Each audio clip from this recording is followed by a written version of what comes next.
मुंबईतील 125 वर्ष जुना एल्फिस्टन पूल आज रात्रीपासून बंद करण्यात येणार आहे। MMRDA एल्फिस्टन पूल पाडून नवीन डबल डेकर शिवडीवरही एलिव्हेटेड कनेक्टर उड्डाण पूल बांधणार आहेत। मात्र पिलर उभारणी करताना लक्ष्मी निवास आणि हाजी नुरानी चाळ या दोन इमारती बाधित सुद्धा होणार आहेत आणि त्यामुळे पुलाच्या आजूबाजूला असलेल्या इमारतीमधील रहिवाशांच्या पुनर्वसनाचा मुद्दा हा पुन्हा एकदा उपस्थित केला जातोय। याआधी स्थानिकांकडून या ठिकाणी निदर्शनं दाखवण्यात आलेली होती आणि या पार्श्वभूमीवर मोठा पोलीस बंदोबस्त पुलाच्या दोनही बाजूला तैनात करण्यात आलाय।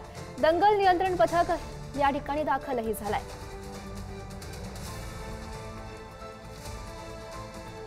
आपण बघतोय पूल पाडण्यापूर्वी जे स्थानिक आहेत ते आक्रमक झालेले आहे।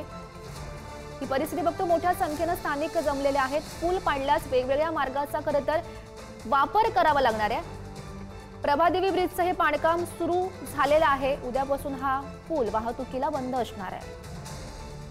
माननीय मुख्यमंत्र्यांनी आश्वासित केलंय की 7 दिवसात 10 दिवसात आपण ही बैठक लावू, क्लस्टरचा विषय मार्गी सोडवू आणि जे काय या लोकांचे प्रश्न कालिदास कोळंबकर 4 वर्षापासून पकडून धरले ते सर्व विषय आपण मार्गी करू।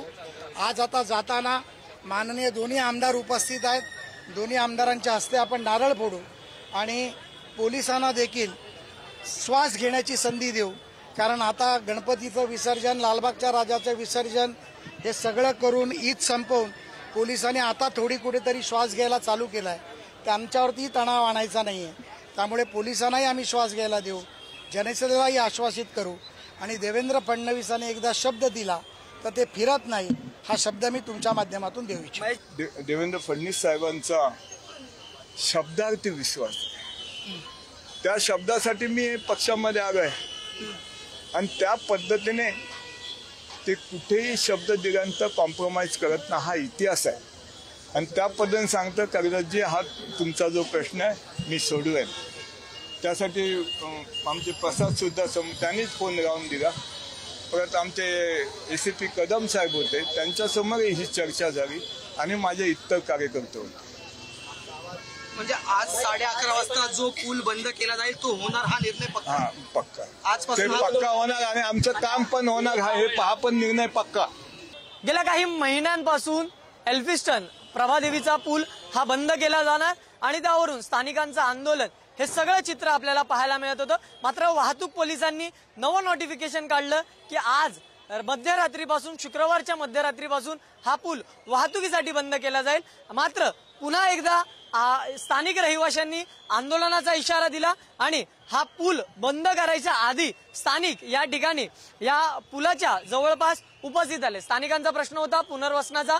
पुनर्वसन जोपर्यंत होत नाही, जोपर्यंत तोडगा निघत नाही, तोपर्यंत हा पूल जो आहे तो बंद करू दिला जाणार आहे, असा स्थानिकांचा पवित्रा पाहायला मिळत होता। मात्र या सगळ्यामध्ये आपण जर पाहिलं तर स्थानिक आमदार कालिदास कोळंबकर यांची एंट्री, त्याचबरोबर प्रसाद लाड यांची सुद्धा एंट्री झाली। महेश सावंत जे आमदार आहेत ते सुद्धा ठाकरेंच्या शिवसेनेचे इथे आले आणि या सगळ्यांमध्ये या सगळ्यांनी पालकमंत्री आशिष शेलार असतील, त्याचबरोबर मुख्यमंत्री देवेंद्र फडणवीस यांच्याशी चर्चा केली। फोनद्वारे ही चर्चा झाली आणि त्यानंतर या सगळ्यामध्ये मुख्यमंत्र्यांकडून आणि या सगळ्या परिस्थितीविषयी घटनास्थळावरून आमचे प्रतिनिधी धनंजय दळवी आपल्यासोबत आहेत। धनंजय, काय सध्याची परिस्थिती तिथली? कारण आज रात्रीपासून हा पूल बंद ठेवण्यात येईल, मात्र स्थानिक आहेत ते विरोध करताना दिसत आहेत। पुनर्वसन आधी करा, नंतर हा पूल पाडा अशी मागणी त्यांच्याकडून केली जाते। काय सध्याची परिस्थिती?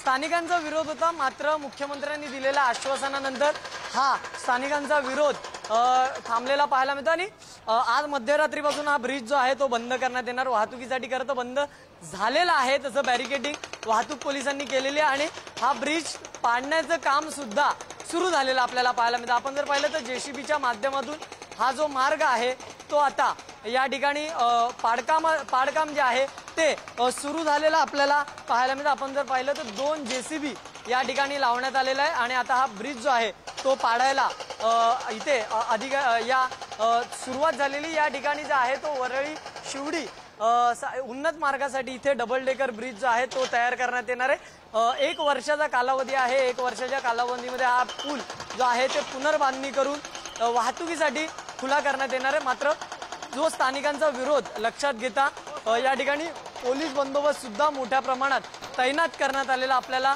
पाहायला मिळतं. आपण जर पाहिलं तर स्थानिकांचा विरोध यासाठी होता कारण की आजूबाजूला ज्या इमारती आपल्याला पाहायला मिळतात या इमारतीच्या पुनर्वसनाचा विषय होता, त्यामुळे स्थानिकांचा विरोध आपल्याला पाहायला मिळत होता. मात्र या सगळ्यामध्ये आता स्थानिक आमदार काळीदास कोळंबकर यांनी आणि प्रसाद लाड हे या ठिकाणी उपस्थित राहिले. त्यांनी चर्चा केली, मुख्यमंत्र्यांशी चर्चा केली आणि त्यानंतर यांचा पुनर्वसनाचा मार्ग हा मोकळा केला जाईल. या सगळ्या संदर्भात एका आठवड्यात बैठक घेऊन हा मार्ग सुद्धा मोकळा करू असं आश्वासन मुख्यमंत्र्यांनी दिलं आणि त्यानंतर हा मार्ग बंद करण्यात आला.